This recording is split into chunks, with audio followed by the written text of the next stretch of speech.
Hi, നമ്മളിന്ന് പൊന്നാനിയിലുള്ള നമ്മുടെ ആദ്യത്തെ വർക്കുകളിലുള്ള ഒരു വർക്കാണിത്. ഈ വീടിനെ പറ്റി പറയുന്നത് ഭയങ്കര സ്പെഷ്യൽ വർക്കാണ്. കാരണം നമ്മൾ ചെയ്ത ഇനീഷ്യൽ നമുക്ക് കിട്ടിയ വർക്കുകളിലുള്ള ഒരു വർക്കാണ്. ഇതിൻ്റെ മെയിൻ രസം എന്ന് പറയുന്നത് ഇതിൻ്റെ സ്ട്രക്ചറാണ്. ഇത് നിങ്ങൾക്ക് കണ്ടാൽ മനസ്സിലാവും. ഇത് ഇന്റർലോക്ക് ബ്രിക്കിലാണ് ചെയ്തിട്ടില്ല, കംപ്ലീറ്റ് ഇന്റർലോക്ക് ബ്രിക്കിലാണ് ചെയ്തിട്ടില്ല. നമ്മൾ കുറേ ഭാഗങ്ങൾ എക്സ്പോസ്ഡ് ആയി ചെയ്തിട്ടുണ്ട്, കുറച്ച് ഭാഗങ്ങൾ പ്ലാസ്റ്ററിങ് ചെയ്തിട്ടുണ്ട്. അങ്ങനെ ഒരു മിക്സഡ് ആയിട്ടുള്ള ഒരു ഡിസൈനാണ് ഇതിൻ്റെ ഒരു രസം തന്നെ പറഞ്ഞത്. ഇവിടുത്തെ ക്ലയൻറ്റിന് ഉള്ളിൽ വെളിച്ചം വേണം, പിന്നെ അതേമാതിരി ക്ലയൻറ്റിന് റോ ഫിനിഷാണ് ഏറ്റവും കൂടുതൽ ഇഷ്ടപ്പെട്ടിരുന്നത്. നമ്മൾ കണക്ട് ചെയ്ത സമയത്തും അതിൻ്റെതായ കുറച്ച് ചലഞ്ചസ് ഉണ്ടായിരുന്നു.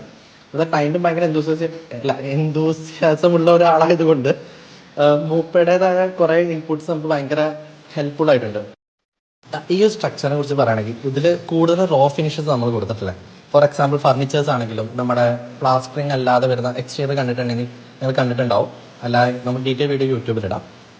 അതാണെങ്കിൽ പോലും നമ്മൾ കൂടുതലും റോ ഫിനിഷാണ് കൊടുത്തിട്ടില്ല. ഇപ്പോൾ ഒരു അധികം കളേഴ്സ് ഫില്ല് ചെയ്യലോ അങ്ങനത്തെ ഒരു ഏരിയ നമ്മൾ അങ്ങനെ ചെയ്തിട്ടില്ല. എന്നാൽ ചില ഭാഗങ്ങളിൽ മാത്രം കോൺട്രാസ്റ്റും നമ്മളിങ്ങനെ ചില പോർഷൻസിൽ മാത്രം നമ്മൾ ഹൈലൈറ്റ് ചെയ്തിട്ടുണ്ട്. ഇതിൽ ചില രസകരമായ കാര്യങ്ങൾ മാത്രം ഞാനിപ്പോൾ എടുത്തു പറയാം. ഒന്ന്, നമ്മുടെ ഫ്ലോറിങ് നമ്മൾ കോൺക്രീറ്റ് ഫ്ലോർ ഫിനിഷാണ് ചെയ്തിട്ടുണ്ട്. ഇത് 2022 അവർ താമസം തുടങ്ങിയ വീടാണ്. നമ്മളിത് ഇതിനെക്കുറിച്ച് പറയുകയാണെങ്കിൽ ഇതിൽ ചില എലമെന്റ്സ്, ഈ ഫ്ലോറിങ്, പിന്നെ അതേമാതിരി നമ്മൾ വാള് പോളിഷ് ചെയ്തിട്ടുണ്ട്, റോ ഫിനിഷ് പോളിഷ് ചെയ്തിട്ടുണ്ട് സിമെന്റിൽ. പിന്നെ നമ്മൾ ഈ വുഡിന്റെ പ്രോപ്പർട്ടീസ് നിങ്ങൾ നോക്കുകയാണെങ്കിൽ കൂടുതലും ഇങ്ങനത്തെ വേസ്റ്റ് വുഡ് അവിടെ ഇവിടെ യൂസ് ചെയ്ത് നിങ്ങൾക്ക് കാണാൻ പറ്റും.